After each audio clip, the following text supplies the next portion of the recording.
Halo, perkenalkan nama saya Merlin Jennifer Santika dengan NIM 20I10018 dari Program Studi Teknologi Pangan, Fakultas Teknologi Pertanian Universitas Katolik Sugio Pranoto Semarang. Di sini saya akan membahas tentang artikel Agama dan Kesehatan Mental dalam Perspektif Protestan. Kesehatan mental dan agama adalah hal yang dapat dihubungkan.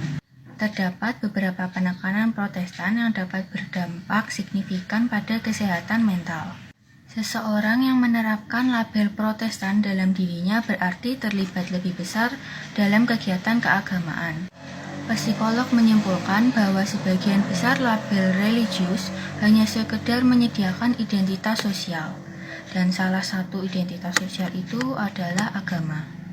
Hal yang dikehendaki dengan adanya identitas tersebut adalah frekuensi kehadiran dalam kegiatan-kegiatan keagamaan.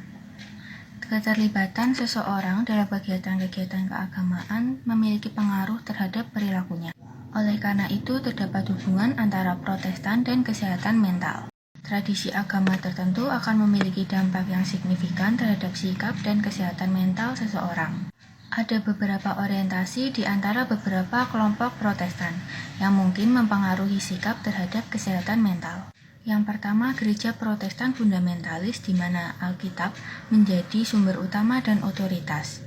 Dengan kriteria untuk menentukan siapa yang religius atau tidak terdapat pada ketaatan seseorang pada perintah-perintah dalam Alkitab. Yang kedua, gereja Protestan Injili, di mana pengalaman adalah sumber utama otoritas. Dan mengalami suatu peristiwa yang menghasilkan jaminan keselamatan emosional adalah kriteria menilai siapa yang religius atau tidak. Yang ketiga, gereja Protestan tradisional di mana tradisi sejarah menjadi sumber utamanya. Dan kriteria penilaian siapa yang religius atau tidak adalah dengan keterlibatan aktif dalam kegiatan keagamaan. Dan yang terakhir, gereja Protestan liberal di mana pemikiran rasional menjadi sumber utama otoritasnya. Dan perilaku etis menjadi kriteria penilaian siapa yang religius atau tidak. Kemudian bagaimana dengan kesehatan mental? Protestan fundamentalis dan Protestan liberal menegaskan bahwa spiritual dan kesehatan mental adalah kondisi pikiran yang berbeda. Bagi Protestan fundamentalis, yang sehat secara rohani adalah yang menaati perintah Tuhan yang terdapat dalam Alkitab. Bagi Protestan fundamentalis, kesehatan fisik tidak ada hubungannya dengan spiritual. Kemudian bagi Protestan liberal, kesehatan mental berarti kepatuhan, yaitu mematuhi kitab suci. Protestan liberal berpendapat bahwa kesehatan fisik sepenuhnya terpisah dengan kesehatan spiritual, sedangkan kesehatan mental berada di dalam kesehatan spiritual dengan ketaatan terhadap ajaran-ajaran Alkitab. Kemudian Protestan Injili dan tradisional tidak menghubungkan antara spiritual dan kesehatan mental seperti fundamentalis dan liberal. Seperti contohnya Protestan Injili yang membedakan antara kegembiraan dan kebahagiaan. Kegembiraan adalah tujuan untuk orang yang sehat secara rohani, sedangkan kebahagiaan adalah tujuan bagi orang yang sehat mentalnya. Selanjutnya, Protestan tradisional membuat perbedaan antara kesehatan spiritual dan kesehatan mental. Kesehatan mental berarti keadaan pikiran yang mengacu pada penyesuaian terhadap lingkungan seseorang. Sedangkan kesehatan spiritual adalah keadaan pikiran yang mengacu pada keterlibatan keagamaan seseorang. Selanjutnya, apa pengaruh antara perbedaan fundamentalis, liberal, injili, dan tradisional terhadap pengobatan?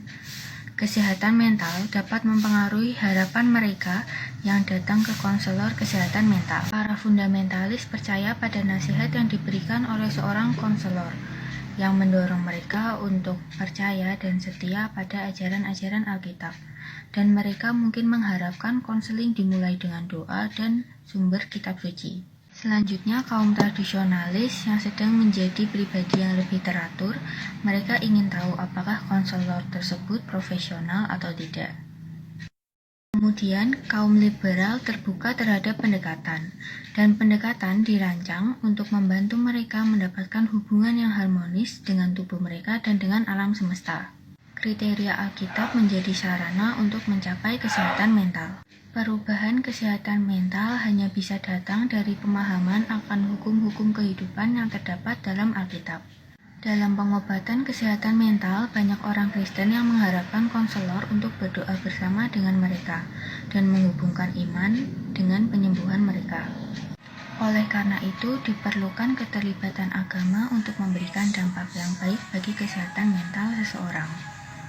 Sekian yang dapat saya sampaikan. Terima kasih.